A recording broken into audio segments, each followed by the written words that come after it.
খবরদার, এত বড় কথা বলার তোর সাহস হয় কি করে? ঠিকই তো বলছে পিসিমণি। কি ভুল বলেছে অহনা?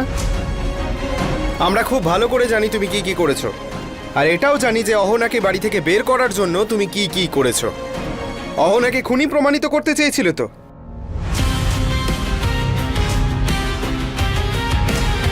ওনাকে ঘুমের ওষুধ খাইয়ে প্রাণে মারার চেষ্টা করার দোষারোপ করা হয়েছে এনার ওপর। যদি সেটা প্রমাণ হয় যে ক্রাইমটা উনি করেছেন, তাহলে ওনাকে অ্যারেস্ট করতে হবে। কিন্তু করতে পারোনি।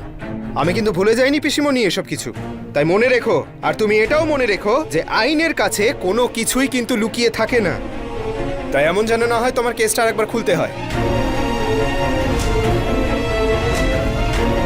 সেই জন্য বলছি, আমার ওয়াইফকে আর একবারও অপমান করার চেষ্টা করবে না, আর না এই বাড়ির অন্য কোনো বউকে। আর আমার মাকেও সম্মান দিয়ে কথা বলবে এবার থেকে।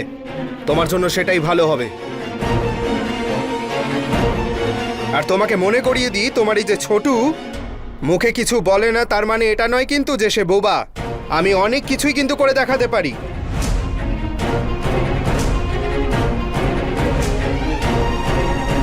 আর যদি প্রয়োজন পড়ে, তোমার ছোট শুধু কথায় নয়, কাজেও তোমাকে শায়েস্তা করে দেখাবে।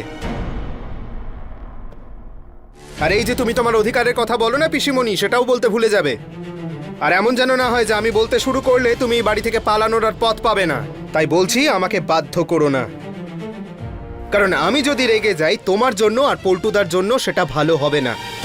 তোমাদের বেঁচে থাকাটা দুষ্কর করে দেব আমি অহনার মতন কিন্তু ওয়ার্নিং দিই না, আমি সোজা অ্যাকশন নিই।